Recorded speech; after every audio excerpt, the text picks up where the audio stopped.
In a dramatic shift that is set to reshape the landscape of U.S. China trade relations, the Trump administration has announced the termination of the de minimis exemption on low-value imports from China. Beginning May 2, 2025, all parcels valued at $800 or less will no longer be duty-free, signaling a new phase in the ongoing trade war between the world's two largest economies. This decision comes amid mounting tensions, with President Trump asserting that the previous exemption was a big scam that harmed American businesses. The de minimis rule, which was established to facilitate the flow of small packages, allowed for an influx of low-value goods into the U.S. without the burden of tariffs.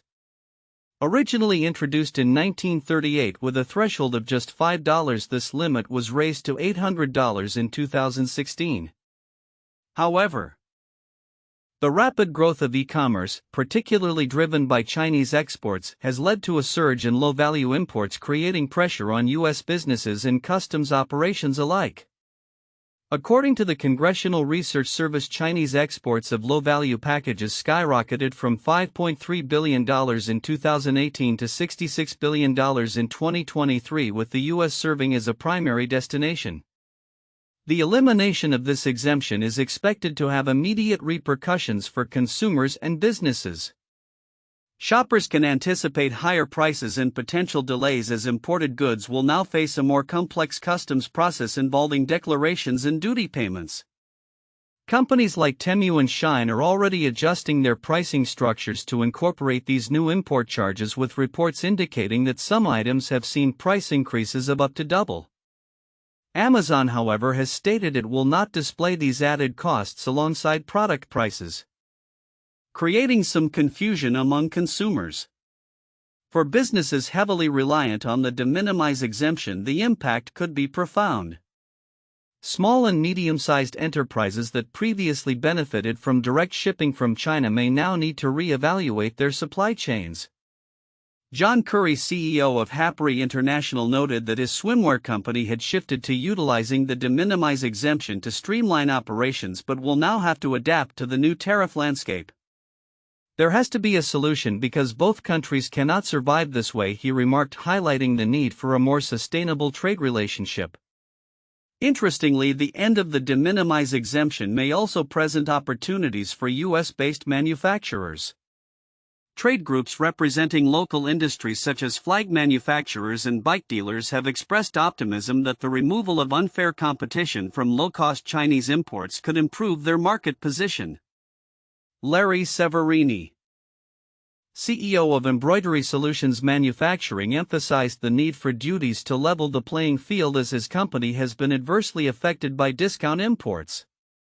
Amid these developments, there are signs that China may be open to negotiating the recently imposed tariffs. Reports suggest that the U.S. has reached out to Beijing for discussions regarding the 145% tariffs in place, with both sides acknowledging the need to de-escalate tensions. U.S. Treasury Secretary Scott Bessent indicated that there have been loose discussions between the governments aimed at addressing tariff-related concerns. Many analysts believe that as the holiday season approaches, the pressure will mount for both countries to find a resolution that mitigates the economic fallout from the ongoing trade war. While the recent changes signify a challenging period ahead for consumers and businesses alike, they also highlight the complex and evolving nature of U.S.-China trade relations. As both nations navigate this turbulent landscape, the potential for future negotiations remains, with stakeholders on both sides hoping for a more balanced and equitable trading framework. The coming months will be crucial in determining how these relationships develop and whether a sustainable resolution can be achieved. In a bold move aimed at bolstering its intelligence-gathering capabilities, the Central Intelligence Agency CIA has released a pair of new videos targeting Chinese nationals. This strategic initiative, unveiled on May 1, 2025, underscores the agency's intensified focus on China amid growing concerns over the Chinese Communist Party's global ambitions and its increasing technological prowess. The videos are designed to resonate with the frustrations and fears of individuals living under the current regime, inviting them to consider the possibility of espionage as a means of personal and political empowerment.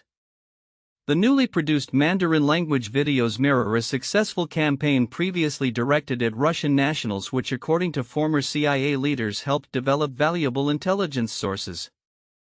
John Ratcliffe, the CIA director, has made it clear that China is now at the forefront of the agency's priorities. In a recent communication to CIA personnel, Ratcliffe emphasized the unprecedented challenge posed by the Chinese Communist Party, stating, "No adversary in the history of our nation has presented a more formidable challenge or a more capable strategic competitor than the Chinese Communist Party." This renewed emphasis on human intelligence collection is crucial as the CIA seeks to recruit individuals who can provide insider information on the Chinese government. Ratcliffe has highlighted the need for case officers dedicated to recruiting Chinese officials to unearth state secrets, a task made increasingly urgent by Beijing's assertive geopolitical strategies.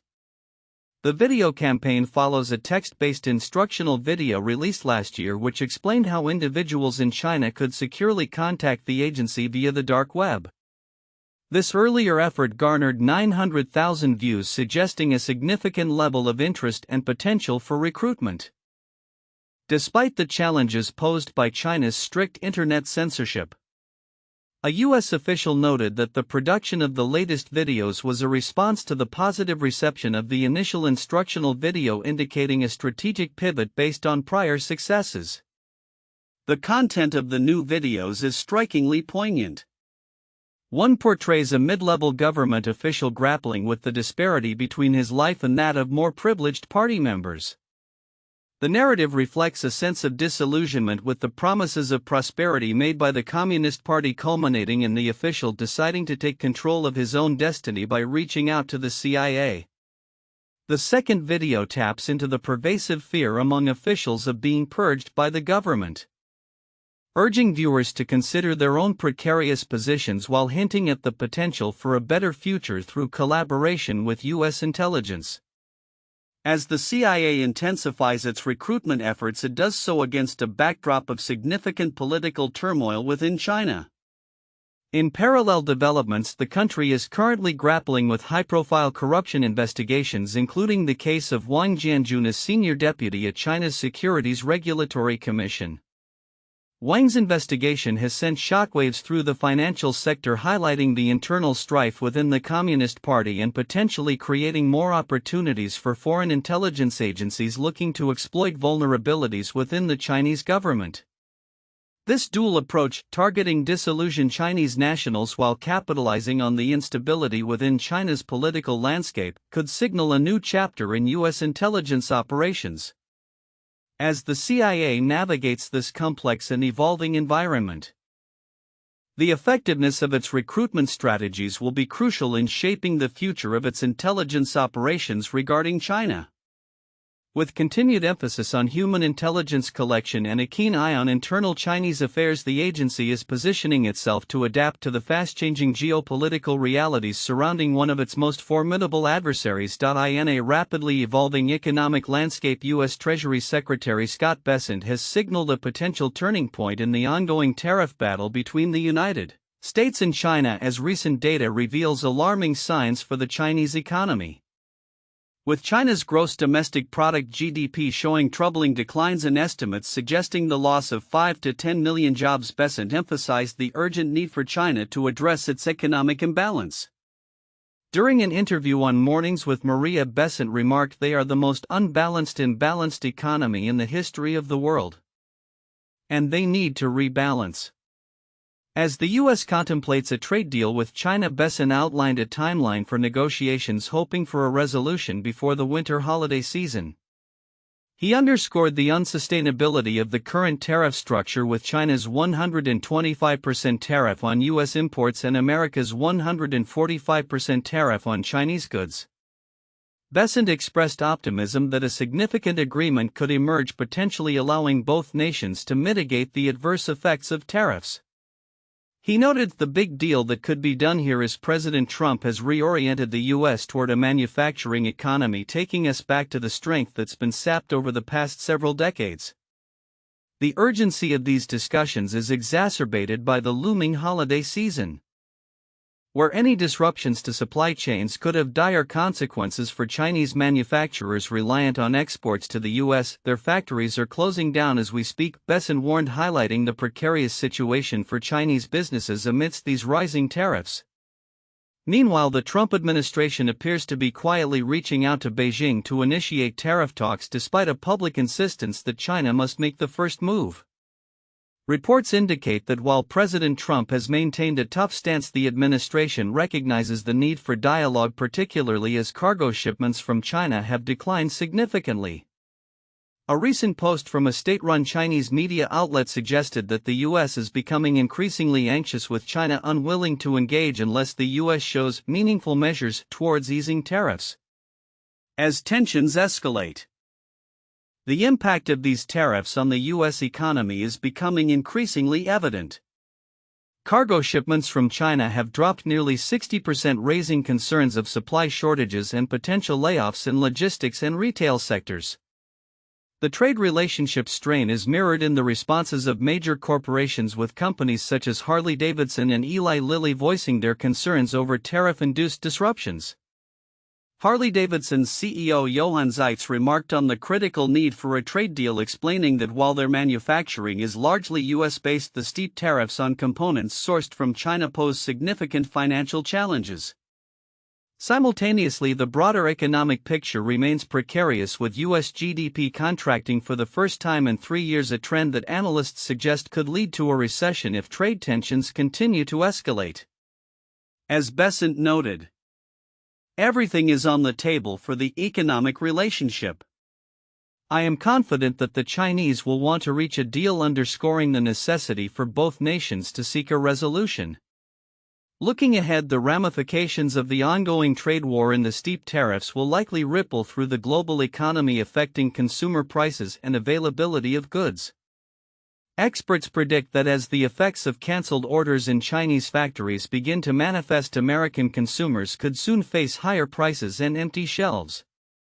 With the stakes this high, the coming weeks will be crucial in determining the future of U.S.-China trade relations and the overall health of the global economy. The urgency for negotiation and compromise has never been clearer as both sides navigate this complex and increasingly fraught landscape. In an era marked by escalating tensions between the United States and China, the question of what a potential military conflict might look like looms large in geopolitical discourse. This critical topic took center stage at the 2025 Intelligence and National Security Colloquium held at the University of Kansas. The conference, which brought together military experts and former government officials, aimed to dissect the complexities surrounding U.S.-China relations and the implications for global security. During the event, retired U.S. Army General Robert Brown, who once commanded 140,000 troops in the Pacific, shared his insights on the military capabilities of both nations. While he asserted that U.S. forces maintain a superior level of training and technology, he cautioned about the sheer numbers at China's disposal. A sergeant in the U.S. Army does what a colonel in the Chinese Army does, and does it better, Brown stated. However, he emphasized the importance of numbers in warfare, warning that the quantity has a quality all its own.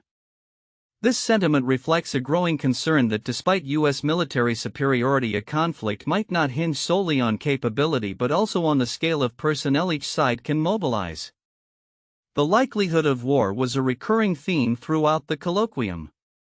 Former Secretary of Defense Robert Gates, who served as the keynote speaker, expressed a belief that conflict with China is preventable, underscoring the necessity for dialogue and strategic communication. However, his views were met with skepticism by other panelists who highlighted the urgency of addressing rising tensions, particularly concerning Taiwan. Mike Studman, a retired U.S. Navy admiral, pointed out that China has been effective in rallying its citizens around the narrative of reclaiming Taiwan, whereas the U.S. has failed to galvanize public support for countering such ambitions. Will matters more than capability at some point? Studman warned, indicating that the resolve of the American public could be a critical factor in any future conflict. Studman further elaborated on the implications of a Chinese takeover of Taiwan, stating that such an event would have far-reaching consequences for America's global standing and would require a level of preparation that has not yet been fully addressed. He identified the late 2020s and early 2030s as particularly perilous, suggesting that internal pressures within China could lead to aggressive military actions during this timeframe. While both panelists acknowledged that an immediate conflict might not be on the horizon, they expressed concerns about the aggressive nature of China's military exercises and the potential for accidental clashes. Brown remarked on the shift in Chinese military posture over the past 2 decades, noting that where there once was fear of U.S. military capabilities, there is now a sense of confidence and even bravado among Chinese officials. They used to fear the U.S. military and respect us. What has happened over time is they don't fear us anymore, he noted, reflecting on the changing dynamics of military deterrence. The conference concluded with a series of presentations from various military and academic leaders, reinforcing the need for ongoing dialogue and preparedness in the face of evolving security threats. As the world watches the developments in U.S. China relations, the discussions at the University of Kansas serve as a reminder of the complexities involved in navigating potential conflicts and the necessity for strategic foresight. Looking ahead, the interplay between military capabilities, public will, and geopolitical narratives will undoubtedly shape the future of U.S. China relations, with both nations poised at a crossroads. The need for informed leadership and proactive strategies has never been more critical. As tensions simmer, the question remains: how will the international community respond to the challenges posed by an increasingly assertive China? In a significant development in U.S.-China relations, former U.S. Senator David Perdue has been confirmed as the new U.S. ambassador to China. The Senate approved his nomination on Tuesday with a bipartisan vote of 67 to 29, a reflection of the importance of his role amid escalating tensions between the two global economic powerhouses. Perdue, known for his hawkish stance on China, steps into this pivotal position at a time when trade relations are fraying and diplomatic dialogues are fraught with challenges. At 75 years old, Perdue brings extensive experience in both politics and business, particularly in Asia. His confirmation comes as the U.S. grapples with what he describes as the most consequential diplomatic challenge of the 21st century. During his confirmation hearing, he emphasized the need for a nuanced, nonpartisan, and strategic approach to dealings with Beijing. However, he reiterated his long-held view that China is engaged in what he termed a new kind of war against the United States, posing a substantial threat to the existing world order. This combative rhetoric aligns with the broader strategy of the Trump administration, which has filled its ranks with officials who share a skeptical view of China. In the wake of Perdue's confirmation, the Chinese Foreign Ministry responded by reiterating its commitment to maintaining open channels for dialogue. However, it underscored that such discussions must be rooted in equality, mutual respect, and reciprocity. The ministry statements reflect the ongoing trade war that has seen the U.S. impose steep tariffs, including a staggering 145% on many Chinese goods, to which China retaliated with tariffs as high as 125%. The backdrop to Perdue's confirmation and the escalating tariff conflict is a complex web of geopolitical strategies, economic imperatives, and national security concerns. Analysts suggest that the U.S. administration's approach under Perdue could further strain relations, particularly if it adopts a confrontational stance rather than seeking diplomatic resolutions. The ambassador's previous comments about China's ambitions and its influence on global affairs suggest that he will advocate for a more aggressive policy framework. As Perdue prepares for his new role, the implications for U.S.-China relations are profound. The ambassador's actions and statements will likely be scrutinized closely, as they may either exacerbate tensions or open pathways for negotiation. The upcoming months will be critical in shaping the future of this bilateral relationship, which is vital not only for both nations but for global stability as well. The international community is watching closely, and many are left wondering whether Purdue's tenure will mark a turn toward a more confrontational approach or a chance for renewed dialogue as both sides navigate the complexities of their interdependence.